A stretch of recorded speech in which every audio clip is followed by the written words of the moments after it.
నమస్కారం. పసిడి పంటలు కార్యక్రమానికి స్వాగతం. ఈనాటి కార్యక్రమంలో పొదుగు మరియు చనుల సంబంధిత శస్త్రచికిత్సలు, శుభ్రమైన పాల ఉత్పాదన అనే అంశం గురించి వివరించడానికి ఈరోజు మన స్టూడియోకి వచ్చేశారు Gannavaram NTR college of veterinary sciences శస్త్రచికిత్స విభాగం అసోసియేట్ ప్రొఫెసర్ డాక్టర్ జి వాణి గారు. మరి వాణి గారితో మాట్లాడదాం. వాణి గారు నమస్తే. నమస్తే మ్యామ్, ఈరోజు మనం పొదుగుకు సంబంధించిన ఎటువంటి వ్యాధులు వస్తాయి, ఎటువంటి శస్త్రచికిత్సలు, ఎటువంటి టీకాలు వేసుకోవాలని దాని గురించి మనం చర్చించుకుంటున్నాం. అయితే మొదటగా చెప్పండి, ఈ పొదుగు నిర్మాణం గురించి వివరించండి మేడం. పొదుగు నిర్మాణం మనకు తెలుసుకుందామండి. ముఖ్యంగా పాడి రైతులు మన భారతదేశంలో పాడి పశువులపైన ఆధారపడి ఉన్నారు. సో వాళ్ళు తీసుకునే పాలు దాని ద్వారానే వాళ్ళు భవిష్యత్తు ఆధారపడి ఉన్నది. సో వాళ్ళు పొదుగు గురించి మనం తెలుసుకోవడానికి ఏమంటే, అది సస్పెన్సరీ లెగమెంట్స్ ద్వారా బాడీకి అటాచ్ అయి ఉంటుంది. అది medial suspensory ligaments, lateral ligaments అని ఉంటాయండి. అవి సాధారణంగా పొదుగుని శరీరానికి అట్టి పెట్టుకొని ఉంటాయి. అవి బ్రేక్ డౌన్ అయినప్పుడు, అంటే అవి మధ్యలో రప్చర్ అయినప్పుడు పొదుగు కిందికి జారే అవకాశాలు ఎక్కువగా ఉంటాయి. సో దాని గురించి మనం తెలుసుకుందామండి. అయితే మేడం, ఈ పొదుగుకు సంబంధించి ఎటువంటి వ్యాధులు వస్తాయి, వీటికి నివారణ చర్యలు ఏమైనా ఉన్నాయంటారా? ఉన్నాయండి. పొదుగు జనరల్గా రక్త గడ్డలు ఏర్పడుతూ ఉంటాయి ఒక్కొక్కసారి. దాన్ని అడ్డర్ హెమటోమాస్ అంటాము. ఆ రక్త గడ్డలు ఎలా వస్తాయంటే, రెండు పశువులు కొట్టుకోవడం వలనో, కొమ్ములతో గుద్దుకోవడం వలనో అడున్న రక్త కణాలు చిట్లి చర్మం కింద గడ్డల్లాగా ఏర్పడుతూ ఉంటాయి. దానికి సంబంధించి మనము శుభ్రంగా యాంటీసెప్టిక్ లోషన్తో క్లీన్ చేసుకొని నీడిల్ ఆస్పిరేట్ చేసి దాన్ని తీసేసి యాంటీబయాటిక్స్కి ఒక 2-3 రోజులు వాడుకుంటే సరిపోతుందండి. ఆ తర్వాత మనకు ట్యూమర్స్ అంటూ వస్తూ ఉంటాయండి. పొదుగులో సంబంధించిన క్యాన్సర్ గడ్డలు కూడా వస్తూ ఉంటాయి. జనరల్గా మనకు లింఫోసార్కోమా అని అన్నట్టు, లేదా అట్లాంటివి క్యాన్సర్ గడ్డల్లాగా వస్తూ ఉంటాయి. అది మనం శస్త్రచికిత్స ద్వారా మనము నిర్మూలించుకోవచ్చు. తర్వాత మనకు అడ్డర్ యాప్సెస్ అంటామండి. అంటే పొదుగులో చీమగడ్డలు ఏర్పడుతూ ఉంటాయి. ఆ చీమగడ్డలు కూడా మనకు రైతులు వాళ్ళ సొంతంగా వాళ్ళ వ్యాధులు ఇంజక్షన్లు వేసుకున్నప్పుడు, దాని తర్వాత మనం చూస్తుంటాం కదా, స్టెరైల్ నీడిల్స్ వాడకుండా ఆల్రెడీ వాడిన నీడిల్స్ని వాడడం వల్ల, అట్లా చేయడం వల్ల అది చీమగడ్డలు ఏర్పడే అవకాశాలు ఎక్కువగా ఉంటాయి అన్నమాట. సో దానికి కూడా మనం యాంటీసెప్టిక్ ప్రొసీజర్స్ అన్నీ వాడుకుంటే ఆ ప్రాబ్లం రాకుండా ఉంటుంది. తర్వాత అడ్డర్ ఎడిమా అంటాం. అంటే ఇప్పుడు ఈనక ముందు జనరల్గా మనకు పశువుల్లో పొదుగు బాగా వాచిపోయి ఉండి నీరు దిగింది అంటూ ఉంటారు. సో అడ్డర్ ఎడిమా కూడా మనకు ఒక్కొక్కసారి అది ఈనిన తర్వాత తగ్గిపోకుండా అలాగే ఉండిపోవడం వల్ల కూడా అది పాలు ఉత్పాదన మీద అది దాని ఎఫెక్ట్ చూపిస్తూ ఉంటుందండి. సో అడ్డర్ ఎడిమా అన్నది కూడా మనం యాంటీ హిస్టమైన్స్, యాంటీ ఇన్ఫ్లమేటరీ, అదే కొన్ని దానికి సంబంధించిన ఇంజక్షన్లు వేసుకుంటే తగ్గిపోతుంది. తర్వాత పాలధార ఉంది. ఆ పొదుగు సంబంధించిన పాలధార ఒకటి ఉంటుంది. ఆ పాలధార కూడా ఒక్కొక్కసారి ఇన్ఫెక్షన్ ఏర్పడిపోతుంది అనమాట. దాన్ని థ్రాంబోఫ్లెబైటిస్ అని, ఒకసారి దాంట్లో కూడా చీమ ఏర్పడే అవకాశాలు ఉంటాయి. సో అది కూడా మనకు ఒక పాలు ఉత్పాదన మీద దాని ఎఫెక్ట్ కూడా కనిపిస్తూ ఉంటుంది. సో మనం దానికి సంబంధించి కూడా కొన్ని మందులు ఒక 4-5 రోజులు యాంటీబయాటిక్స్ అవి వాడుకుంటే తగ్గిపోతాయి.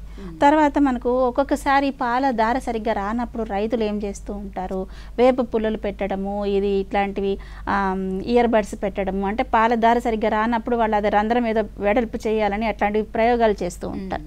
ఒక్కొక్కసారి ఆ వేప పుల్లలు లోపలికి వెళ్ళిపోతూ ఉంటాయి. పొదుగు లోపలికి వెళ్ళిపోయి అదొక ఇన్ఫెక్షన్ లాగా క్యారీ చేస్తుంది అనమాట. సో అది ఎట్లా ఫారిన్ బాడీస్ అంటాం, పొదుగులో ఉంటే ఫారిన్ బాడీస్ అంటాం. సో అది ఒక్కోసారి లోపలికి వెళ్ళిపోతే మళ్ళీ మనము శస్త్రచికిత్స ద్వారా మనం దాన్ని బయటికి తీయాల్సి ఉంటుంది. తర్వాత ఒక్కొక్కసారి పొదుగు కుళ్ళిపోతూ ఉంటుంది అనమాట. అంటే గ్యాంగ్రీన్ అంటాం, అడ్డర్ గ్యాంగ్రీన్ అంటాం. అంటే అది ఇంకా మనకు రిపేర్ చేయడానికి, దానికి మామూలుగా చేయడానికి కూడా కాలేని పరిస్థితులు ఏర్పడుతూ ఉంటాయి. సో అది ఎందుకు వస్తుందంటే, మనకి ఎట్లా పడితే అట్లా సూదులు పొదుక్కి వేస్తూ ఉంటారు. వాపు వచ్చినప్పుడు, చీమగడ్డలు ఏర్పడినప్పుడు రైతులు వాళ్ళంతకు వాళ్ళే సొంత వైద్యాలు చేసుకుంటున్నప్పుడు, లేదా తెలియకుండా తెలియనితనంతో వేసుకోవడం వల్ల అది అడ్డర్ గ్యాంగ్రీన్ అయ్యే అవకాశాలు ఎక్కువ ఉంటాయి. సాధారణంగా మనకు పల్లెటూర్లలో ఎక్కడైనా కానీ పొదుగు సంబంధించిన ఇట్లాంటి వ్యాధులే వస్తూ ఉంటాయండి. మేడం, అయితే ఈ చనులకు సంబంధించి ఎటువంటి వ్యాధులు వస్తాయి ఉంటారు, అంటే వీటికి నివారణ చర్యల గురించి? చనులకు కూడా అండి, ఇప్పుడు మనకు లంపీ స్కిన్ డిసీజ్ అంటూ ఉంటాం ఈ మధ్య కాలంలో. అవంటే చిన్న చిన్న కణాల్లాగా ఏర్పడిపోయి రొమ్ముల పైన చిన్న చిన్న కణాలు ఉండిపోతూ ఉంటున్నాయి. అవి కొన్ని రోజులకి రాలి పడిపోతూ ఉంటాయి అన్నమాట. ఈలోగా అది ఏం చేస్తుంది, జరగాల్సిన నష్టం మొత్తం చేసేస్తుంది ఆ చనుల పైన. అది ఊడి పడిపోయినప్పుడు ఆ గ్యాప్ ఉండిపోవడము, అది పాలు మీద ఎఫెక్ట్ పడ్డము, పాలు చెడిపోవడం అట్లాంటివి కనిపిస్తుంటుంది. అది టీత్ స్కిన్ అల్సర్స్ కాజ్ చేస్తుంటుంది అనమాట. ఇంకోటి ఇప్పుడు గాలికుంటు వ్యాధి వస్తుంది. గాలికుంటు వ్యాధి జనరల్గా హెచ్ఎఫ్ పశువులు ఎక్కువగా వాటికి బాధపడుతూ ఉంటాయి. ఈ గాలికుంటు వ్యాధి వచ్చినప్పుడు నోట్లో కానీ చనులు పైన పొదుగు పైన కానీ చిన్న చిన్న పులిపిల్లిలాగా అల్సర్స్ లాగా ఏర్పడుతూ ఉంటాయి. సో అది కూడా ప్రమాదకరమే. సో వాటికి వచ్చినప్పుడు జనరల్గా యాంటీసెప్టిక్ లోషన్స్తో క్లీన్ చేసుకొని ఒక 4-5 రోజులు యాంటీబయాటిక్స్, దానికి సంబంధించిన యాంటీబయాటిక్స్ వాడుకుంటూ ఉండాలి. దాని తర్వాత టీత్ ప్యాపిల్లోమా అంటాం. అంటే చీలిక పైన చిన్న చిన్న పుండ్లు ఏర్పడుతూ ఉంటాయి. ఆ టీత్ పస్ట్యూల్స్ కానీ టీత్ ప్యాపిల్లోమా కానీ ఇవన్నీ ఎక్కువగా పిరుదులు ఉన్నప్పుడు కానీ లేదు ఈ ఎఫ్ఎండి గాలికుంటు వ్యాధి వచ్చినప్పుడు కానీ అవి సరిగ్గా ట్రీట్మెంట్ మనం ఫాలో అవ్వనప్పుడు అది ఈ విధంగా తయారవుతూ ఉంటుంది అన్నమాట. తర్వాత వీటిల్లో కూడా చనులు దగ్గర చివరి భాగంలో కూడా ట్యూమర్స్ అంటే క్యాన్సర్ గిడ్డలాగా వచ్చే అవకాశాలు ఎక్కువగా ఉంటాయి. అవి లింఫోసార్కోమాస్ అని అంటూ ఉంటాము. తర్వాత టీత్ లాసిరేషన్స్ అంటే చీలికలు. అంటే ఇవి జనరల్గా పశువులు ఫెన్సింగ్ వైర్ దాటుతున్నప్పుడు వాటి మీద చీలికలు ఏర్పడుతూ ఉంటాయి. అలా రెండుగా తెగిపోవడం, నిలువుగా నుంచి రెండుగా ఇట్లా రాయిపోవడం, పాలధార అలా కారిపోవడము జరుగుతూ ఉంటుంది. సో ఇది ఖచ్చితంగా శస్త్రచికిత్స చేయాల్సిందేనండి, లేకపోతే అది సెట్ అవ్వదు. సో ఇది 3 లేయర్ సూచరింగ్ ద్వారా అది చనువు నార్మల్గా పెట్టేసి ఆ కింద టీత్ సైఫన్ పెట్టేసి మనం నార్మల్ టెక్నిక్ ద్వారా చేసేసుకుంటాం. ఇలా చేసినప్పుడు పాలు రైతు మంచిగా అండ్ పోస్ట్ ఆపరేటివ్ కేర్ అదే ఆపరేషన్ తర్వాత సరిగ్గా తీసుకోవాల్సిన జాగ్రత్తగా తీసుకుంటే ఇది తొందరగా నయమయ్యే అవకాశాలు ఎక్కువ ఉంటాయి. తర్వాత టీత్ ఫిస్టులాస్ అంటాం. టీత్ ఫిస్టులాస్ అంటే ఇప్పుడు అది ఆల్రెడీ చీలికల పైన శస్త్రచికిత్స చేసినప్పుడు రైతులు సరైన జాగ్రత్తలు తీసుకోకపోవడం వల్ల లేదా కుట్లు వేసిన దానిపైన మళ్ళీ గట్టిగా పట్టుకొని పినడం వల్ల కుట్లు లూజ్ అయిపోయి కొన్ని చోట్ల మాని కొన్ని చోట్ల మానక ఒక రంధ్రం లాగా ఏర్పడుతుంది అనమాట. అంటే పాలధారకి బయటికి వచ్చే నార్మల్ పాలధార కాకుండా వేరే ఇంకో దార ఏర్పడుతుంది. దాన్ని టీత్ ఫిస్టులాస్ అంటూ ఉంటాం. సో ఇది కూడా చాలా అంటే పాలు మనం వచ్చినప్పుడు రెండిట్లో వస్తూ ఉంటాయి అన్నమాట. సో ఇది కూడా శస్త్రచికిత్స అవసరం అవుతుందండి. తర్వాత టీత్ ఎండ్ ఇంజురీస్ అంటాం. అంటే జనరల్గా మనకు చనువు నిర్మాణంలో టీత్ ఎండ్ కెనాల్ అని, టీత్ కెనాల్ అని, ఆ తర్వాత టీత్ సిస్టన్ అని అంటూ ఉంటాం. అంటే అదొక చిన్న లైన్ ఆఫ్ డిఫెన్స్ అనమాట టీత్ ఎండ్ అనేది. అదేంటంటే దానికి బయట నుంచి వచ్చిన బ్యాక్టీరియాని లోపలికి పోనీకుండా జాగ్రత్తగా ఆ చనువులోని అదొక దాని నిర్మాణంలోనే ఏర్పడి ఉంటుంది అనమాట. అది ఒక్కొక్కసారి మన వాళ్ళు రైతులు ఆ రంధ్రం వెడల్పు చేయడానికనో పాలధార సరిగ్గా రావట్లేదనో అంటే ఏ స్టెరైల్ నీడిల్స్ అట్లా వాడడం వల్లనో అది ఇంజురీ అంటే ఒకలాగా దెబ్బలాగా ఏర్పడిపోతుంటుంది అనమాట అక్కడ. అలా అయినప్పుడు పాలు చెడిపోయే అవకాశాలు ఎక్కువగా ఉంటాయి. సో అటువంటివి జరిగిన ఫీల్డ్ కండిషన్స్లో జరుగుతూ ఉంటాయి. తర్వాత వీటిల్లో కూడా చనులు కూడా కుళ్ళిపోవడం జరుగుతూ ఉంటాయి. అంటే ఆ ఇన్ఫెక్షన్స్ ఎక్కువైనప్పుడు సరైన జాగ్రత్తలు తీసుకున్నప్పుడు టీత్ అండ్ అడ్డర్ గ్యాంగ్రీన్ అంటాం, నెక్రోసిస్, అడ్డర్ గ్యాంగ్రీన్ ఇట్లాంటివి అంటూ ఉంటాం. అవి రక్తస్రవణ తగ్గిపోయినప్పుడు చనులకి ఆ తర్వాత తగ్గిపోయి అది కుళ్ళిపోతూ ఉంటుంది అన్నమాట. అది తర్వాత ఎన్లార్జ్ టీత్ ఆరిఫైస్ అంటే పాలధార ఆ రంధ్రము వెడల్పు ఎక్కువగా ఉంటుంది. దీని మూలంగా మనకు పాలు రిఫ్లెక్స్ వచ్చినప్పుడు అలా కారిపోతూ ఉంటాయి పాలు. అంటే మనం పిండక ముందే పాలన్నీ వేస్ట్ అయిపోతూ ఉంటాయి. ఇంకొకటి లీకీ టీత్స్ అంటాం వాటిని. అంటే పాలు మనం పిండే లోపలే పొదుగులో నిలువ ఉండకుండా ఆ చనుల ద్వారా బయటికి వెళ్ళిపోతూ ఉంటుంది. ఇలా ఉండడం వల్ల వాటికి ఇన్ఫెక్షన్ వచ్చే ఎక్కువ అవకాశాలు ఎక్కువగా ఉంటాయనండి. సో తర్వాత సూపర్ న్యూమరీ టీత్స్ అంటాం. అంటే చనులు మామూలుగా 4 ఉంటాయి పశువులకి, ఒక్కొక్కసారి ఒకటి ఎక్స్ట్రా ఉండొచ్చు. ఆ ఎక్స్ట్రా ఉండేది ఉన్న చనులకి అతుక్కోనైనా ఉంటుంది, లేదంటే సపరేట్గా అయినా ఉంటుంది అనమాట. వీటి వల్ల పెద్దగా ఉపయోగం ఏమి ఉండదు, పాల ద్వారా కూడా పెద్దగా పెరిగేదేమీ ఉండదు. కాకపోతే ఇది ఒక్కొక్కసారి ఇన్ఫెక్షన్ క్యారీ చేస్తూ ఉంటుంది అనమాట. జనరల్గా మన పశువుల్లో టీత్ పాలిప్స్ అనేది కూడా ఎక్కువగా వస్తూ ఉంటుందండి. పాలిప్స్ అంటే పాల దారలో చిన్న చిన్న గెడ్డలు ఏర్పడుతూ ఉంటుంది. ఈ గెడ్డలు ఏర్పడడం వల్ల దారకి అడ్డం పడుతూ ఉంటాయి అన్నమాట. సో పాలు ఫాస్ట్గా రాకపోవడము, రైతు చాలా కష్టపడ్డము పిండేటప్పుడు ఇటువంటి ప్రాబ్లమ్స్ ఎదురవుతూ ఉంటాయి. సో అటువంటప్పుడు వాళ్ళు దానికి ఇది శస్త్రచికిత్స ద్వారా దానికి నిర్మూలన చేసుకోవచ్చు అండి. అయితే మేడం, ఈ శుభ్రమైన పాల ఉత్పత్తి అన్నది ఏ విధంగా సాధించగలమంటారు? శుభ్రమైన పాలు ఉత్పత్తి అది రైతుల చేతుల్లోనే ఉంటాయండి. ముఖ్యంగా అది పశువు బట్టి ఉంటుంది, రైతుని బట్టి ఉంటుంది, చుట్టుపక్కల ఉన్న వాతావరణం బట్టి కూడా ఉంటుంది. పశువుని అంటే ముందు పశువుని శుభ్రంగా క్లీన్ చేయాలండి మంచినీళ్ళతో. అంటే ఇప్పుడు వేసవి కాలంలో కూడా జనరల్గా మంచి వాటర్ పైపు పెట్టో ఏదంగా పశువుని శుభ్రం చేసినట్టయితే రక్తస్రవణ బాగా పెరుగుతుంది. పశువు కూడా ఉష్ణోగ్రత బాడీ టెంపరేచర్ అనేది తగ్గుతుంది. సో దానికి మంచిగా ఉంటుంది. పాలు ఉత్పాదనలో కూడా బాగుంటుంది అన్నమాట. తర్వాత పశువుకి పొదుగుని బాగా కడిగేసి తడి బొట్టతో బాగా తుడిచేసేయాలన్నమాట. తుడిచేస్తే మనకు పాలు పిండేటప్పుడు ప్రాబ్లం లేకుండా ఉంటుంది. తర్వాత రైతు వివిధ విధానాల పాలు పితికేదాన్ని తెలుసుకోవాలి ముఖ్యంగా. అంటే అది ఫుల్ స్ట్రిప్పింగ్ అంటారు, ఫుల్ హ్యాండ్ మిల్కింగ్, అట్లా వివిధ రకాలైన పాలు ఉత్పాదన ఉంటాయి. అది ముందు వాటి గురించి తెలుసుకొని అవి అవగాహన తెలుసుకొని ఆ విధంగా పాలు పిండుతూ ఉండాలి. తర్వాత రైతుకు ముఖ్యంగా పొదుగువాపు వ్యాధి ఎలా వస్తుంది, అది ఏ జాగ్రత్తలు తీసుకుంటే దాన్ని మనం నివారించగలము అన్న అవగాహన ముందుకు రైతుకు తెలిసి ఉండాలి. అది తెలుసుకుంటే అతను ఆటోమేటిక్గా పశువుని శుభ్రంగా పెట్టుకుంటాడు, అతను శుభ్రంగా పెట్టుకుంటాడు. పాలు పిండే పాల పాత్రను కూడా శుభ్రం చేసుకోవాలి ఎప్పటికప్పుడు.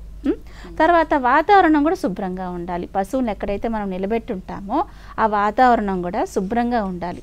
తర్వాత పశువుకి పాలు పిండిన తర్వాత ఇంకొకసారి శుభ్రంగా కడిగేసేస్తే ప్రాబ్లం ఉండదు అనమాట. జనరల్గా పాలు పిండేటప్పుడు రైతులు ముందు మేత వేస్తారు. వాటి ముందర మేత వేయడం వల్ల 2 ఉపయోగాలు ఉంది. వాటికి పాలు పిండినప్పుడు రంధ్రం ఓపెన్ అవుతుంది. ఓపెన్ అయినప్పుడు అది పాలు పిండేస్తాం. వెంటనే కూర్చోకుండా మేత వేసామంటే అవి నిల్చుకొని తింటాయి మేత. సో వెంటనే అది కూర్చునేస్తే కింద ఉన్న మట్టి మళ్ళీ రంధ్రాల్లోకి పోయి పాలు చెడిపోయే అవకాశాలు ఎక్కువగా ఉంటాయి. సో జనరల్గా పాలు పిండేటప్పుడు రైతులందరూ నాకు తెలిసి దాని ముందర మేత వేస్తే 2 విధాలుగా ఉపయోగం ఉంటుంది. పాలు పితకడంలో వివిధ రకాలు ఉన్నాయి కదా, వాటి గురించి వివరించండి. ఇవి జనరల్గా హ్యాండ్ మిల్కింగ్ అంటాము, మిషన్ మిల్కింగ్ అంటామంటే. హ్యాండ్ మిల్కింగ్ అంటే మనకు అందరికీ తెలిసిందే. చిన్న చిన్న ఫార్మ్స్ ఉండేటప్పుడు చిన్న కొన్ని పశువులే ఉండేటప్పుడు రైతే పితికేస్తూ ఉంటాడు పాలు, దాన్ని హ్యాండ్ మిల్కింగ్ అంటాం. వీటిల్లో కూడా 2 రకాలు ఉన్నాయండి. Wet hand milking, dry hand milking అంటాం. వెట్ హ్యాండ్ మిల్కింగ్ అంటే పొదుగుని కడుగుతాడు, రైతు కూడా చేతులు తడి చేసుకుంటాడు అనమాట. దీని మూలంగా దాన్ని పిండేటప్పుడు లూబ్రికేషన్ అనేది వస్తుంది అతనికి. ఈ లూబ్రికేషన్ రావడం వల్ల పాలు ఫాస్ట్గా పిండుతాడు. బట్ దీంట్లో ఒక నెగిటివ్ ఏంటంటే అవి దానిపైన చీలికలు ఏర్పడతాయి. కొన్ని రోజుల తర్వాత అవి చీలికలు ఏర్పడి సోర్స్ లాగా తయారవుతాయి అన్నమాట. సో అందుకనే మనము డ్రై హ్యాండ్ మిల్కింగ్ అనేది మనము పాటిస్తాం. డ్రై హ్యాండ్ మిల్కింగ్ అంటే చేతులు పొడిగా ఉండాలి, పొదుగు పొడిగా ఉండాలి. సో అది 2 నిమిషాలు లేట్ అయినా కానీ పాలు పిండడానికి చనువులకు ఇబ్బంది రాకుండా ఉంటుంది. అది డ్రై హ్యాండ్ మిల్కింగ్ అంటాం. తర్వాత ఫుల్ హ్యాండ్ మిల్కింగ్ అంటే జనరల్గా మనము చూపుడు వేలు, బటన్ వేలు రౌండ్గా పట్టుకొని ఆ తర్వాత ఈ 3 వేలు కూడా పట్టుకొని 3 వేలు ద్వారా చనువులు పట్టుకొని ఇట్లా పిండుతారనమాట. దాన్ని ఫుల్ హ్యాండ్ మిల్కింగ్ అంటారు. ఇలా పిండడం వల్ల పశువుకి నొప్పి ఎక్కువగా నొప్పి అనేది ఉండదు. దాని తర్వాత అది పాలు మొత్తం పొదుగులు ఉంటే పాలు మొత్తం బయటకు వచ్చే అవకాశాలు ఎక్కువగా ఉంటాయి అన్నమాట. తర్వాత ఇది చాలా సౌకర్యంగా కూడా ఉంటుంది. ఇది స్ట్రిప్పింగ్ అనే పద్ధతి కంటే కూడా ఉన్నతంగా ఉంటుంది అనమాట. నెక్స్ట్ స్ట్రిప్పింగ్ అంటే ఏంటంటే ఇప్పుడు ఈ బొటన్ వేలు నలిపి ఇట్లా పొదును పట్టుకుని ఇట్లా నలిపి పిండడం అనమాట. ఇది చనులు మనకు పొడవుగా ఉన్నాయి అనుకోండి, అటువంటి వాటికి ఇబ్బంది అవుతుంటుంది అనమాట. తర్వాత స్ట్రిప్పింగ్ పద్ధతుల్లో పశువుకి కొంచెం నొప్పి అనిపిస్తుంది, అది సాగుతుంది అనమాట. చనువులు అనేది ఇట్లా పట్టి లాగుతారు కాబట్టి నొక్కి, అది కరెక్ట్ పద్ధతి కూడా కాదు. బట్ వీటిల్లో లాస్ట్లో వచ్చే పాలు ఎక్కువ వెన్న శాతం చూపిస్తుంది అనమాట. సో మనం పాలు పిండినప్పుడు మొత్తం పాలు వచ్చేటట్టు చూసుకోవాలి. ఎందుకంటే లాస్ట్ పిండే పాలల్లో వెన్న శాతం ఎక్కువ చూపిస్తుంది. పాలు ఏదైనా లోపల మిగిలిపోయి ఉంటే అది తర్వాత ఇన్ఫెక్షన్కి వచ్చే అవకాశాలు కూడా ఉంటాయి. సో పొదుగులో ఉన్న పాలు మొత్తం శుభ్రంగా పిండడానికే రైతులు ప్రయత్నం చేయాలన్నమాట. తర్వాత మిషన్ మిల్కింగ్ అంటే జనరల్గా ఫారిన్ కంట్రీస్లో పెద్ద ఎక్కువ సంఖ్యలో ఉన్న పశువులు ఉన్న వాటిల్లో మిషన్ మిల్కింగ్ అనేది ఫాలో అవుతుంటారు. ఈ మిషన్ మిల్కింగ్ అనేది మనకు అందరికీ తెలిసిందే, అది రెండు కప్పులాగా ఉంటుంది. అది ప్రెషర్ వేరియేషన్స్ వల్ల పాలు పొదుగులో నుంచి ఆ కప్పులోకి తీసుకుంటుంది అనమాట. అంటే ముందు వ్యాక్యూమ్ క్రియేట్ చేస్తుంది, ఆ తర్వాత అట్మాస్ఫిక్ ప్రెషర్ అంటే బయట ఉన్న వాతావరణానికి ఉష్ణోగ్రతకి దానికి ఆ డిఫరెన్సెస్ వల్ల పొదుగులో ఉండే పాలు కప్పులోకి వచ్చేస్తూ ఉంటుంది అనమాట. సో ఈ నెగిటివ్ ప్రెషర్ ఉన్నప్పుడు పాలు రొమ్ముల్లో నుంచి చనుల్లోకి వస్తాయి. ఆ తర్వాత అట్మాస్ఫిరిక్ ప్రెషర్ వేరియేషన్స్ ఉన్నప్పుడు మనకు గిన్నెల్లోకి పడిపోతూ ఉంటాయి. ఇవి మనకు తెలిసిన పాలు పితికి విధానాలు. డ్రై హ్యాండ్ మిల్కింగ్ అని చెప్పారు కదా మేడం, అలాంటప్పుడు ఇన్ఫెక్షన్స్ సోకే ప్రమాదం అని ఉందంటారా? ఎందుకంటే డ్రై హ్యాండ్ మిల్క్ అంటే కడగకుండా పితకాలి అన్నారు కదా. అంటే మనము డ్రై హ్యాండ్ మిల్కింగ్ అన్నప్పుడు పాలు పశువుని కడిగినప్పుడు పొదుగును కూడా శుభ్రంగా కడిగేసి పొడి బట్టతో తుడిసేయాలి. ముఖ్యంగా అది చెమ్మ లేకుండా పొడి బట్టతో తుడిచేస్తే ఆ ప్రాబ్లమ్స్ అనేది రాకుండా ఉంటుంది. అయితే మేడం ఈ శుభ్రమైన పాలు పితకడానికి స్ట్రాటజీస్ ఉన్నాయి కదా మేడం, ఉన్నాయండి. యూస్ చేసి పితకొచ్చు అంటారు. ఇవి జనరల్గా అనిమల్ హైజీన్, మిల్కర్స్ హైజీన్ అని ఉంటాయండి. అనిమల్స్ హైజీన్ అంటే మనం ఇదివరకు అనుకున్నాం కదా, పొడుగు శుభ్రంగా ఉండాలి, తడి బట్టతో పొడి బట్టతో శుభ్రంగా తుడుచుకోవాలనేది. తర్వాత మిల్కర్స్ హైజీన్ అంటే ఎక్కువగా పాలు పిండే వాళ్ళు తుమ్మడము, దగ్గడము ఇట్లాంటివన్నీ ఆ పరిసరాలు చేయకూడదు అనమాట. ఎందుకంటే ఆ పాల గిన్నెల్లో పడే అవకాశాలు ఎక్కువగా ఉంటాయి. తర్వాత చేతులు శుభ్రంగా సబ్బుతో కడుక్కోవాలి, తర్వాత మంచినీటితో శుభ్రం చేసుకోవాలి. ఆ సబ్బు చేతులే కాకుండా మంచినీటితో శుభ్రం చేసుకోవాలి. వాళ్ళకి ముఖ్యంగా చేతి గోర్లు ఎక్కువ లేకుండా చూసుకోవాలండి. ఎందుకంటే మళ్ళీ చనులు పైన పడి వాటి మీద ఆ చీలికలు ఏర్పడుతూ ఉంటాయి. చేతి గోర్లు లేకుండా చూసుకోవాలి. తర్వాత జుట్టు శుభ్రంగా దూకోవాలి పాలు పిండేటప్పుడు, ఎందుకంటే మళ్ళీ ఆ జుట్టు అంతా పాలల్లో పడిపోయి అది మళ్ళీ ఇన్ఫెక్షన్ అయ్యే అవకాశాలు ఎక్కువగా ఉంటాయి. పాల పాత్రలు శుభ్రంగా ఉంచుకోవాలి, ఇది చాలా ముఖ్యమండి. ఒక్కొక్కసారి పాల పాత్రలు సరిగా కడగనప్పుడు కూడా శుభ్రమైన పాలు అందులో పడినా చెడిపోతూ ఉంటాయి. నిలువు ఒక 2-3 గంటల సేపు ఉంచగానే వెంటనే చెడిపోతూ ఉంటాయి. సో పాలు పితుకున్నప్పుడు శాస్త్రీయ పద్ధతిలో పితకాలి. మనం ఇంతకుముందు తెలుసుకున్నాం కదా ఫుల్ హ్యాండ్ మిల్కింగ్ అనేది, ఆ విధంగా శాస్త్రీయ పద్ధతుల్లో మనము పిండుకోవాలన్నమాట. తర్వాత పరిసరాలను ముఖ్యంగా శుభ్రంగా ఉంచుకోవాలి. ఎక్కువగా గాలి వచ్చినప్పుడు ఆ దుమ్మంతా పడి ఇందులో పట్టకుండా, ఒకవేళ అటువంటి వాతావరణం ఉందనిపించినప్పుడు ముందుగానే నీళ్లు చల్లేసి అక్కడ ఏదైనా మట్టి లెగవకుండా అట్లా చూసుకుంటూ ఉండాలన్నమాట. ఇవే. అయితే మేడం ఈ శాస్త్రీయ పద్ధతులు అన్నారు కదా, శాస్త్రీయంగా పాలు పితకడానికి పద్ధతుల గురించి వివరించండి మేడం. వీటికి జనరల్గా లెట్ డౌన్ రిఫ్లెక్స్ అంటామండి. అంటే ఇప్పుడు పాలు రావడం అంటే హార్మోన్ ఇన్ఫ్లుయెన్స్ వల్లనే కదండి. సో అది లెట్ డౌన్ రిఫ్లెక్స్ అన్నప్పుడు అది ఎప్పుడైతే మనకు రిఫ్లెక్స్ స్టార్ట్ అవుతుందో వెంటనే పాలు పిండేసేయాలి. 8 నిమిషాల లోపల అయిపోవాలి. ఈలోగా పొదుగులో ఉండే పాలు మొత్తం ఎంటీ అయిపోతుంది అనమాట. మొత్తం 8 నుంచి 10 నిమిషాల్లో పిండేసుకోవాలి. తర్వాత ముందు మనం పిండేటప్పుడు స్ట్రిప్ కప్ అంటాం. ఆ స్ట్రిప్ కప్పు పెట్టి, అంటే నాటికి 4 కప్పులు ఉంటాయండి. ఆ 4 కప్పులు పెట్టేసి ఒక్కొక్క రొమ్ములో పాలు ఒక్కొక్క దాంట్లో పెట్టి పాలు శుభ్రంగా ఉన్నాయా, ఏమైనా గడ్డలు గట్లాయా అని ఒకసారి మనం చెక్ చేసుకోవాలి. చెక్ చేసుకొని పాలు గిన్నెల్లోకి పిండాలి. అంటే 1-2 చుక్కలు ముందుగా వాటిల్లోకి వేసుకొని అది ఒకసారి చెక్ చేసుకొని మళ్ళీ పాలు గిన్నెల్లోకి మనము పిండేసుకుంటూ ఉండాలి. తర్వాత పాలు పూర్తిగా పిండేయాలండి, ఏది ఉంచకూడదు లోపల. తర్వాత పాలు పితికిన తర్వాత చనుల్ని పోవిడోనైడిన్తో కానీ ఒకసారి యాంటీసెప్టిక్ లోషన్స్ ఏదైనా శుభ్రంగా క్లీన్ చేసేయాలి. ఎందుకంటే పిండిన తర్వాత ఇదివరకు అనుకున్నాం రంధ్రాలు ఓపెన్లో ఉంటాయని. ఓపెన్లో ఉన్నప్పుడు బయట ఉన్న ఇన్ఫెక్షన్ బ్యాక్టీరియా మళ్ళీ లోపలికి వెళ్ళే అవకాశాలు ఎక్కువగా ఉంటాయి అన్నమాట. సో అందుకనేసి పోవిడోనైడిన్తో మనం శుభ్రం చేసేసుకోవాలి. పాలు పిండిన తర్వాత ఫిల్టర్ ద్వారా మనం దాన్ని ఫిల్టర్ చేసేసుకోవాలి. ఒకవేళ పొరపాటున దుమ్ము కానీ హెయిర్ కానీ అట్లాంటి ఏమైనా పడితే అవన్నీ కూడా ఫిల్టర్ చేసుకుని శుభ్రమైన పాలు తెప్పించుకోవాలన్నమాట. తర్వాత అదే మనం అనుకున్నాం కదా ఇదివరకు పాలు పిండేటప్పుడు పశువు ముందర మేత వేస్తే అది వెంటనే కూర్చోకుండా ఉంటుంది. కూర్చోవడం వల్ల దానికి 2 ఉపయోగాలు ఇబ్బంది అవుతుంది అన్నమాట. అదే మేడం. అయితే ఈ పొదుగుకు సంబంధించి యాంటీసెప్టిక్స్ గురించి వివరించండి మేడం. పొదుగుకి కొన్ని అడర్ డిస్ఇన్ఫెక్షన్స్ అంటామండి. ఇవి జనరల్గా 0.1 to 1% ఐడోఫోర్ సొల్యూషన్ కానీ, 0.5 to 1% క్లోరెక్సిడిన్ కానీ, లేదంటే 200 to 400 ppm quaternary ammonium compounds అంటాం. ఇవి జనరల్గా పొదుగుకి సంబంధించినప్పుడు వీటిలో మనం కడిగేసుకుంటే పొదుగు వాపు వ్యాధి అనేది రాకుండా ఉంటుందండి. మేడం, అయితే ఇది సాధారణంగా పాలు చెడిపోవడానికి ఎటువంటి కారణాలు ఉన్నాయంటారు? పాలు చెడిపోవడానికి 4 కారణాలండి. ముఖ్యంగా అనిమల్ ఫ్యాక్టర్స్ అంటాం. అనిమల్ ఫ్యాక్టర్స్ అంటే పశువుకు ఒక వయసు, అది ఎన్నో పాలధారలో ఉంది అని, అంటే ఏజ్ ప్యారిటీ, అంటే అది ఫస్ట్ లాక్టేషన్లో ఉందా, సెకండ్ లాక్టేషన్ అంట. ఆ లాక్టేషన్ అంటే మనం తెలుసుకున్న ఒకసారి దూడ వేసిన తర్వాత వచ్చేదాన్ని ఫస్ట్ లాక్టేషన్ అంట. ఆ విధంగా దాన్ని బట్టి ఆధారపడి ఉంటుంది. బ్రీడు అది హెచ్ఎఫ్ఆ, జెర్సీనా, షాహివాలా, నాటు బ్రీడ్. నాటు బ్రీడ్ అనేది కొంచెం రెసిస్టెన్స్ ఎక్కువ ఉంటుందండి, పొదుగువాపు రాకుండా. ఈ క్రాస్ బ్రెడ్ అనేది వాటికి కొంచెం రెసిస్టెన్స్ తక్కువ ఉంటుంది, సో తొందరగా వచ్చే అవకాశాలు ఎక్కువగా ఉంటుంది. తర్వాత అడ్డర్ డిఫెన్స్. అడ్డర్ డిఫెన్స్ అంటే పొదుగు నిర్మాణంలో మనం అనుకున్నాము కదా, లోపల ఎపిథీలియల్ లేయర్ ఉంటుంది, కెరాటిన్ లేయర్ ఉంటుంది అనమాట. ఇవి జనరల్గా బయట నుంచి వచ్చే బ్యాక్టీరియాని కానీ ఏదైనా ఇన్ఫెక్షన్ కానీ అది ఆపుతుంది. దాన్ని ఫస్ట్ లైన్ ఆఫ్ డిఫెన్స్ అంటాం. ఆ అడ్డర్ డిఫెన్స్ మెకానిజం ఆ సెల్స్ కానీ యాక్టివ్గా ఉంటే మనకు పొదుగు వ్యాప్ అనేది రాకుండానే అయిపోతుంది అనమాట. తర్వాత స్టేజ్ ఆఫ్ లాక్టేషన్ అంటే అది ఎన్నో పాలధారల్లో ఉంది అని మనకు అనుకుంటాం. ఫస్ట్ లాక్టేషన్, సెకండ్ లాక్టేషన్ గడిచే కొద్దికి మనకు రెసిస్టెన్స్ కూడా తగ్గిపోతూ ఉంటుంది అన్నమాట.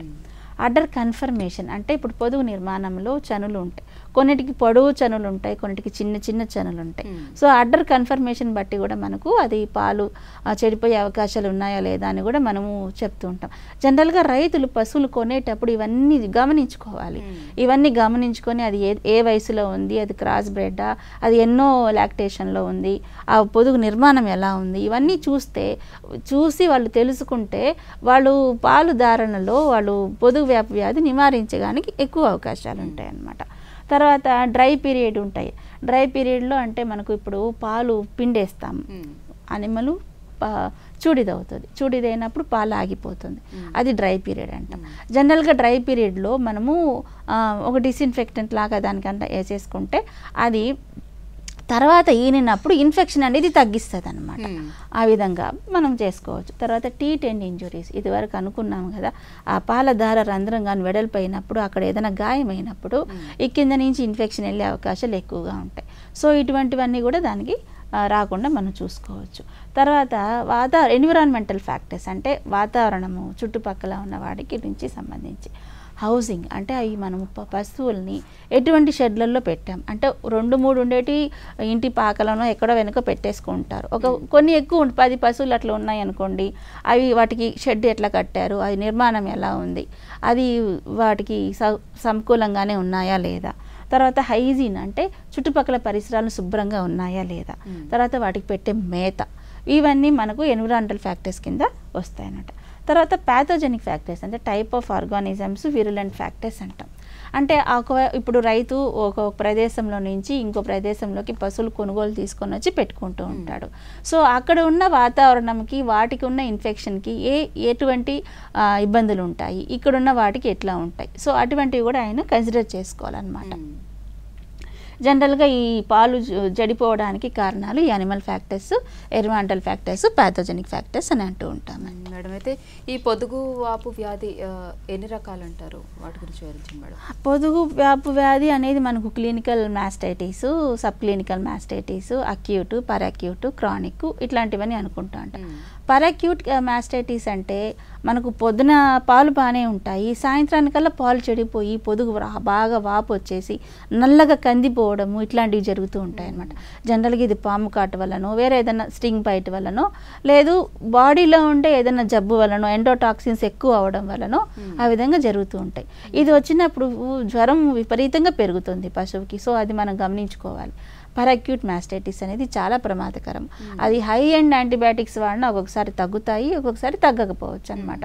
సో దానికి ఎంత తొందరగా మనము ట్రీట్మెంట్ అనేది మొదలు పెడితే అంత తొందరగా నయం అవుతుంది అనమాట. తర్వాత అక్యూట్ మాస్టైటిస్, వీటిలో కూడా పాలు చెడిపోతూ ఉంటుంది, పశువుకి ఆకలి వేయదు, అంటే తిండి మందగిస్తుంది అనమాట. దానికి కూడా మనం వెంటనే నివారణ చేసుకోవాలి. తర్వాత క్రానిక్ మాస్టైటిస్ అంటే పశువు ఆరోగ్యంగానే ఉంటుంది, పాలు తగ్గిపోతుంది, పాలు చెడిపోతుంది, ఇవి కూడా క్రానిక్ మాస్టైటిస్. ఇంకొకటి సబ్ క్లినికల్ మాస్టైటిస్ అంటే జనరల్గా మనకు పశువుల్లో 90% సబ్ క్లినికల్ మాస్టైటిస్ చూపిస్తూనే ఉంటాయి. అంటే ఈ పాలు మనకు పిదికినప్పుడు కళ్ళకి బాగా కనిపిస్తాయి, బాగానే ఉన్నట్టు అనిపిస్తాయి, కొంచెంసేపు నిల్వంచంగానే చెడిపోతూ ఉంటాయి. జనరల్గా 90% వరకు ఈ చాలా వరకు ఇట్ గోస్ అన్డయాగ్నోస్డ్ అనమాట, అంటే నిర్ధారణ చేసుకోకుండానే అవి జరిగిపోతూ ఉంటుంది అనమాట సబ్ క్లినికల్ మాస్టైటిస్. ఇది మనకు పొదుగు నార్మల్గానే ఉంటుంది, పాలు నార్మల్గానే కనిపిస్తాయి, బట్ మనకు అది దాంట్లో సొమాటిక్ సెల్ కౌంట్ అనేది మనం కానీ చూసినట్టయితే మామూలుగా 1,00,000 ఉంటుందండి సొమాటిక్ సెల్ కౌంట్, అంటే ఎన్ని కణాలు ఉన్నాయి అనేసి అని పర్ ఎంఎల్ అట్లా తీసుకుంటే. అది 1,00,000 కంటే ఎక్కువ కానీ కనిపించిందంటే అది మనకు సబ్ క్లినికల్ మాస్టైటిస్ అనే అనుకోవాలి. అయితే వాణి గారు చెప్పండి, ఈ పొదుగువాపు వ్యాధికి కారణాలు ఏంటంటారు? పొదుగువాపు వ్యాధికి మెయిన్ కారణాలు బ్యాక్టీరియానేనండి. దాంట్లో ఈకోలై బ్యాక్టీరియా ఎక్కువగా ఉంటుంది. 95% వాటిలో ఈకోలై బ్యాక్టీరియానే ఎక్కువగా ఉంటుంది అనమాట. తర్వాత 28% స్ట్రెప్టోకోకస్, స్టాఫైలోకోకస్, ఇంకోటి 2% ఫంగస్ వల్ల వస్తూ ఉంటాయి అన్నమాట. ఈ బ్యాక్టీరియల్ వల్లనే ఎక్కువగా మనకు మాస్టైటిస్ అనేది వస్తూ ఉంటుంది. తర్వాత ట్రామా అంటే పశువులు గుద్దుకోవడం వల్ల, దానికి వేరే దానికి పొదుగుకి తగడం వల్లనో, కూర్చొని లేసేటప్పుడు అక్కడ ఏదైనా కందిపోవడం వల్లనో, ఏదైనా స్టింగ్ బైట్ అంటే తేలు కుట్టడం వల్ల అక్కడ ఏదైనా ప్రదేశంలో ఇంజ్యూరీ అయినప్పుడు, అటువంటప్పుడు కూడా మనకు ఈ పాలు చెడిపోవడం జరుగుతూ ఉంటుంది అనమాట. ఈ బ్యాక్టీరియా అనేది వచ్చినప్పుడు మనం స్పెసిఫిక్ యాంటీ బ్యాక్టీరియల్ ట్రీట్మెంట్ అనేది చేసుకుంటూ ఉండాలండి. వీటికి ఎటువంటి ట్రీట్మెంట్ చేసుకోవాలంటే యాంటీబయాటిక్స్ కానీ యాంటీహిస్టమైన్స్, యాంటీబయాటిక్స్ అంటే మనకు తెలుసు కదా, పెన్సిలిన్స్, ఇట్లాంటివి వాడుకుంటూ ఉంటాం. తర్వాత యాంటీహిస్టమైన్స్ అవిలు అట్లాంటివి వేసుకుంటూ ఉండాలి. యాంటీ ఇన్ఫ్లమేటరీ అంటే ఇప్పుడు మనకు తెలుస్తుంటుంది, అంటే మెలనిక్స్ ఇట్లాంటివి, ఇట్లా స్టీరాయిడ్ యాంటీ ఇన్ఫ్లమేటరీస్ ఉంటాయి, నాన్ స్టీరాయిడ్ యాంటీ ఇన్ఫ్లమేటరీస్ ఉంటాయి అన్నమాట. తర్వాత బ్యాక్టీరియా ఫేజ్ థెరపీ అనేసి, బ్యాక్టీరియా ఫేజ్ ఎండోలైసిస్ అనేది, ఇటువంటి చాలా ఆధునిక ట్రీట్మెంట్ అనేది జరుగుతూ ఉన్నాయి. ఇప్పుడు హెర్బల్ థెరపీ అంటే ఇప్పుడు ఆయుర్వేదిక్ మెడిసిన్స్ వాడి కూడా మనకు పాలు మాస్టైటిస్ని మనం నివారించవచ్చు. అంటే దాన్ని ఎథ్నో వెటనరీ మెడిసిన్ అని కూడా అంటూ ఉంటాం అనమాట. Immunotherapy, nano particle therapy, stem cell therapy, ఇవన్నీ ఆధునిక విధాల్లో పాలు పొదుగు వ్యాధిని నివారించుకునే పద్ధతులు అనమాట. తర్వాత రొమ్ములోకి ఎక్కించి ఇంట్రామామరీ ట్యూబ్స్ అనేది ఉంటాయి. ఇది జనరల్గా రైతే వాళ్ళ ఇంటి దగ్గర వేసేసుకోవచ్చు. మాస్టివ్యాక్ అని, పెండిస్ట్రిన్ అని, టైలాక్స్, జైలోమాస్ట్ అని, ఇవన్నీ రొమ్ములోకి పంపించుకునే ఇంట్రామామరీ ట్యూబ్స్ అన్నమాట. తర్వాత సప్లిమెంటరీ ట్రీట్మెంట్స్ అంటే యాంటీబయాటిక్స్ వాడుతున్నప్పుడు దానికి సపోర్టివ్గా కొన్ని పౌడర్లు వాడుతూ ఉంటారు. మ్యామీడియం అని, మ్యాస్టాఫోర్ట్ అని, ఇవన్నీ ఒక 50 గ్రాములు రోజుకి పొద్దున సాయంత్రం అట్లా వేసుకుంటూ ఉండగలిగితే యాంటీబయాటిక్స్ కూడా ఎఫెక్టివ్గా పనిచేస్తుంది. ఆ యాంటీబయాటిక్స్ వాడటం వల్ల ఒక సైడ్ ఎఫెక్ట్స్ ఏదైనా ఆరాటం అట్లాంటివి ఇది తగ్గిస్తూ ఉంటాయి అన్నమాట. తర్వాత అడ్జువెంట్ థెరపీ అంటే దానికి సపోర్టివ్గా ఇచ్చుకోవడము, ట్రైసోడియం సిట్రేటు, విటమిన్ సి, ఇవన్నీ మనం ఇచ్చుకుంటే అది అడ్జువెంట్ థెరపీ అంటే అది కణాలు పాడైపోయి ఉంటాయి కదా, అవి తొందరగా రికవరీ అవ్వడానికి, రీజనరేట్ అవ్వడానికి ఇది ఉపయోగపడుతూ ఉంటుంది. తర్వాత ఇవన్నీ వాడినా కానీ పొదుగు వ్యాధి తగ్గలేదంటే దాన్ని వట్టి చేసేస్తుంటారు, అంటే డ్రై చేస్తూ ఉంటారనమాట. అంటే డ్రై చేయడం అంటే ఇంక పాలు ఇంకా అసలుకి రాకుండా దాన్ని వట్టి చేస్తూ ఉంటారు. దానివల్ల ఉపయోగం ఏంటంటే మిగతా రొమ్ములు మనకు ఇన్ఫెక్షన్ అవ్వకుండా ఉంటాయి. తట్టు ఈ పాలు పొదుగు వ్యాధి ఒక్క రొమ్ముకు ఉండడం వల్ల ఆ పశువుకి ఇబ్బందికరంగా ఉండడము, ఒకవేళ రైతు సరిగ్గా శుభ్రం చేసుకోకపోతే ఈ పాలు దాంట్లో మిక్స్ అవ్వడము, ఇట్లాంటివి కాంప్లికేషన్స్ జరగకుండా దాన్ని ఒట్టి చేస్తూ ఉంటారనమాట. దానికి మనకు 60 ml సిల్వర్ నైట్రేట్ కానీ, కాపర్ సల్ఫేట్ కానీ, క్లోరెక్స్ట్రిన్ కానీ అవి వాడుతూ ఉంటాం. జనరల్గా మనం ఇవే వాడుతూ ఉంటామండి. మేడం, అయితే ఈ పొదుగువాపు వ్యాధి నిర్ధారణ అన్నది ఎలా తెలుస్తుంది అంటారు? పొదుగు వ్యాధి నిర్ధారణ అంటే జనరల్గా మనం పాలు పిండిన తర్వాత ఇదివరకు అనుకున్నాం కదా, స్ట్రిప్ కప్ అనుకున్నాము, 2-3 చుక్కలు వేసుకొని చూసేసుకుంటాము. ఆ తర్వాత pH పేపర్ పెడతామన్నట, మాస్టైటిస్ టెస్ట్ స్ట్రిప్ అంటాం దాన్ని. దాంట్లో pH నార్మల్ pHని చూసుకొని దాంట్లో కలర్ మారిందా లేదా చూసుకొని నార్మలా, సబ్ క్లినికలా, అక్యూటా, పరాక్యూటా మనం డిస్కస్ చేసాం కదా ఇదివరకు ఎన్ని రకాలు ఉన్నాయి, ఆ pH పేపర్ని బట్టి మనం దాన్ని నిర్ధారించుకుంటా అంటాం. తర్వాత CMT కిట్ టెస్ట్ అంటాం, అంటే సొమాటిక్ కౌంట్.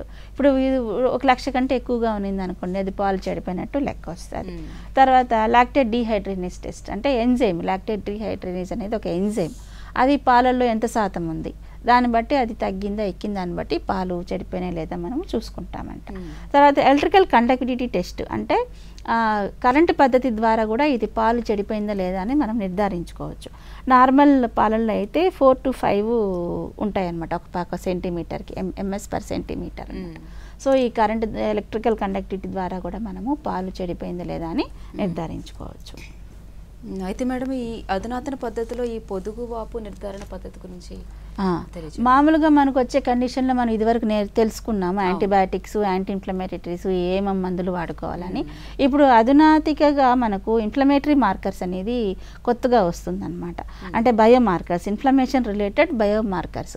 ఇవి సబ్ క్లినికల్ మాస్టైటిస్ అంటే చాలా సూక్ష్మంగా ఉన్న మాస్టైటిస్ని కూడా గుర్తించగలిగేస్తుంది.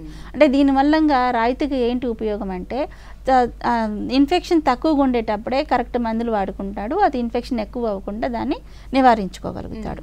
సో ఇది చాలా ఉపయోగము బయోమార్కర్స్ అనేది.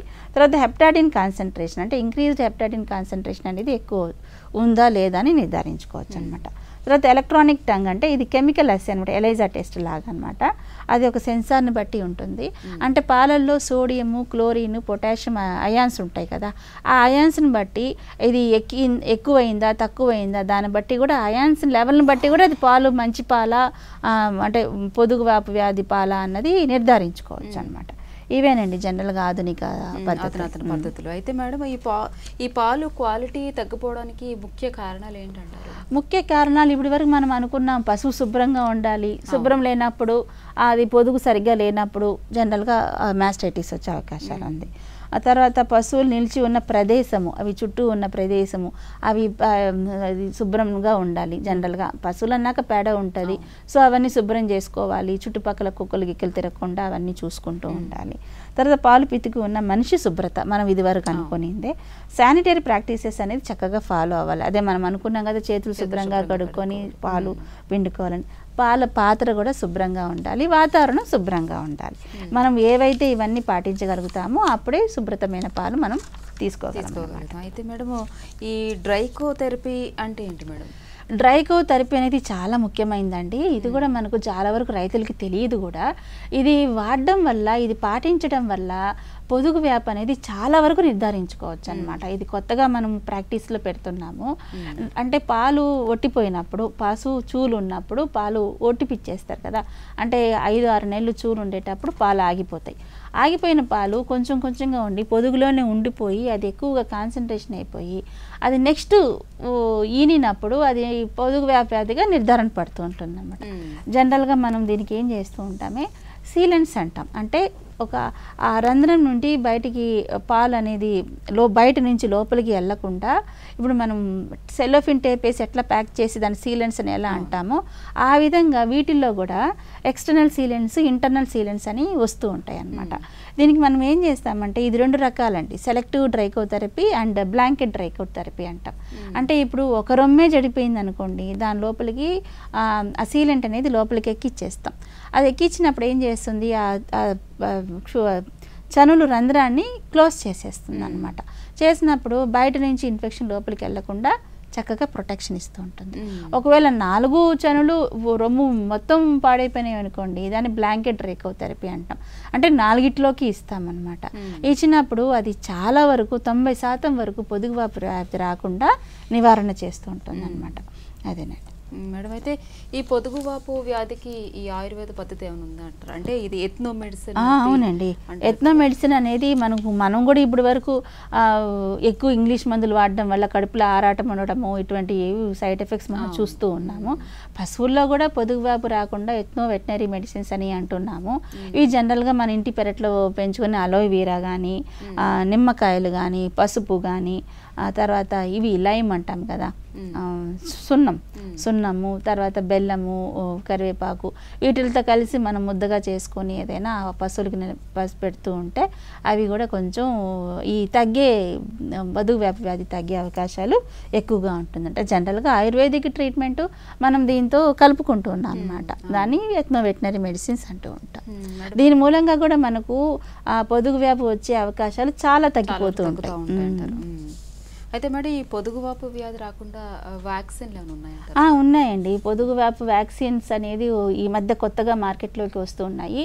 ఇది చాలా అవసరం. ఇప్పుడు మనం ఎట్లయితే కరోనా రాకుండా వ్యాక్సిన్లు వేసుకుంటూ ఉన్నామో, ముందుగా పొదుగువాపు రాకుండా కూడా మనం వ్యాక్సిన్స్ వేసుకోవచ్చు. వచ్చిన తర్వాత రైతుకి 2 విధాలుగా నష్టం. ఒకటి పాలు ఉండవు, తర్వాత పశువు ఇబ్బంది పడుతూ ఉంటుంది. సో తర్వాత దానికి వైద్యం చేయించడానికి అతనికి ఖర్చు అవుతూ ఉంటుంది. సో ఈ విధమైన నష్టాలు అతను భరించకుండా వ్యాక్సిన్స్ అనేది వేసుకోవచ్చు. అదేంటంటే ఎన్విరాకోర్ J5 ఇది ఈ కోలై బ్యాక్టీరియాని ఎక్కువగా దాన్ని నిర్మూలిస్తూ ఉంటుంది అనమాట. ఇది కాంప్రహెన్సివ్ డ్రైకో ప్రోగ్రామ్ కింద వేస్తూ ఉంటారండి. J5 అనేది మనం అనుకున్నాం పొదుగువాపు వ్యాధి జనరల్గా 95% వచ్చి ఈ కోలై బ్యాక్టీరియా వల్లనే జరుగుతూ ఉంటుంది. అందుకని ఈ వ్యాక్సిన్ వేయడం వల్ల మనము ఒక 90% వరకు మనకి పొదుగువాపు వ్యాధి అనేది మనము నివారించుకోగలుగుతాం. మేడం, అయితే రాబోయేది వేసవకాలం కదా, మరి ఎటువంటి జాగ్రత్తలు తీసుకోవాలంటే ఈ పొదుగు వాపు గురించి? వేసవి కాలంలో రైతులు ముఖ్యంగా అదనపు బాధ్యతలు తీసుకోవాలండి. ఎందుకంటే ఈ ఉష్ణోగ్రత ఎక్కువగా పెరిగిపోయినప్పుడు పశువులకి బాడీ ఉష్ణోగ్రత పెరిగిపోతూ ఉంటుంది. దాని మూలంగా పాల ధర చాలా తగ్గిపోతూ ఉంటుంది. సో వీటి పశువులకి రోజుకి 2 సార్లు శుభ్రంగా పెట్టుకోవాలన్నమాట. అంటే 2 సార్లు నీళ్ళు సౌకర్యం బాగా ఉన్న వాళ్ళైతే పైపును పెట్టి రోజు 2 సార్లు పశువుని శుభ్రం చేసుకుంటూ ఉండాలి. ఒకవేళ అంత సౌకర్యం లేని వాళ్ళు తడి బట్టలు పిండేసుకొని పశువు మీద పెట్టేసుకుంటే ఆ బాడీ ఉష్ణోగ్రత అనేది తగ్గిస్తూ ఉంటుంది అన్నమాట. సో ఈ పాల ఉత్పాదన బాడీ ఉష్ణోగ్రత మీద ఆధారపడి ఉంటుంది. అంటే ఇప్పుడు పశువుని శుభ్రం చేయడం వల్ల నీళ్ళతో బాగా కడగడం వల్ల రక్తస్రావణ అనేది బాగా జరుగుతూ ఉంటుంది అన్నమాట. రక్తస్రావం జరిగినప్పుడు ఆ లెట్ డౌన్ రిఫ్లెక్స్ కూడా తొందరగా యాక్టివేట్ అయ్యేసి పాలధార అనేది కొంచెం ఫాస్ట్గా వస్తుంది. ఇంకొక అడ్వాంటేజ్ ఏంటంటే పశువుకి ఆ బాడీ ఉష్ణోగ్రత తగ్గినప్పుడు ఆకలి కూడా బాగానే ఉంటుంది, అది ఉత్సాహంగా ఉంటుంది. ఇప్పుడు మనకు వేసవికాలం తాపిడి వల్ల మనము నీరస పడిపోతూ ఉంటాం తొందరగా. సో ఆ నీరసం అనేది కూడా వాటిని మనం కవర్ చేయగలుగుతాం అన్నమాట.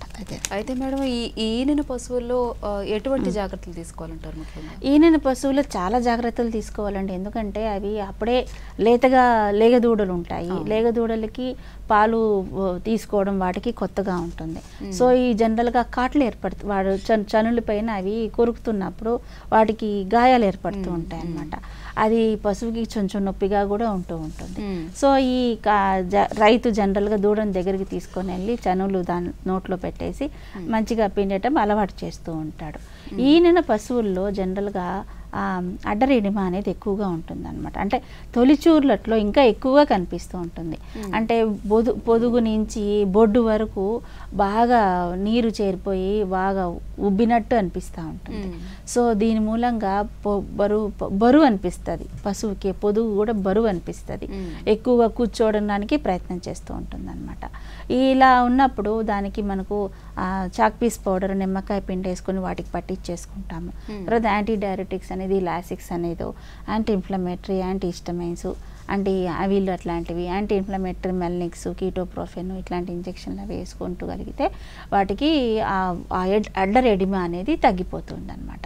జనరల్గా మందుల వరకు పోకుండా రైతులు నిమ్మకాయ చాక్ పీస్ పౌడర్ పెట్టించేసుకుంటూ ఉంటారు.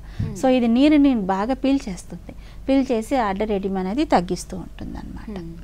అయితే మేడం, ఈ కంటామినేషన్ రాకుండా ఎటువంటి జాగ్రత్తలు తీసుకోవాలంటారు? ఈ కంటామినేషన్ అంటే ఇప్పుడు చనువుల్లో పొదుగులో పాలు ఉంటాయండి, 4 చనువులు ఉంటాయి, ఒక రొమ్ము చెడిపోతుంది, ఇప్పుడు మిగతా 3 రొమ్ములు బాగుంటాయి. అప్పుడు మనం ఏం చేయాలంటే రైతు ముందు బాగున్న రొమ్ముల్లో పాలు పిండుకొని ఆ తర్వాత బాలేని దాన్ని చేతులు పట్టాలన్నమాట. ముందు దాన్ని పట్టుకుని దీన్ని పట్టుకున్నాడంటే దానికి ఉన్న ఇన్ఫెక్షన్ దీనికి క్యారీ చేస్తాడు. సో అందుకని మనము రైతులకి ఏ విధంగా మనం అడ్వైస్ చేయాలంటే రొమ్ముల్లో శుభ్రమైన పాలు ఉన్నప్పుడు ముందు దాన్ని బయటికి తీసేసుకొని పిండేసుకొని ఆ తర్వాత చెడిపోయిన పాలు రొమ్ములోకి మనం పట్టుకొని దాన్ని కింద పడేసేయాలన్నమాట. అది ఎటువంటి పరిస్థితులను దీంట్లోని మిక్స్ చేయకూడదు. అయితే మేడం, ఈ చీలికల గురించి వివరించండి మేడం.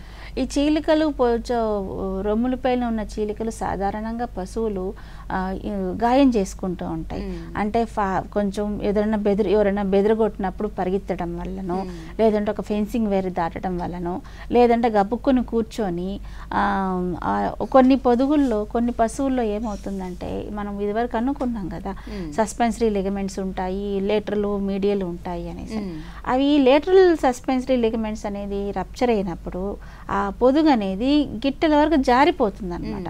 జారిపోయినప్పుడు ఏమవుతుంది, ఆ చనుల పైన కాలు పడిపోతుంది. అంటే కూర్చొని లేసేటప్పుడు ఆ చనుల పైన వాటికి తెలియకుండా వెనక కాలు గిట్టెలు పడిపోయి లేసేటప్పుడు అవి చీలికలు ఏర్పడుతూ ఉంటాయి అన్నమాట.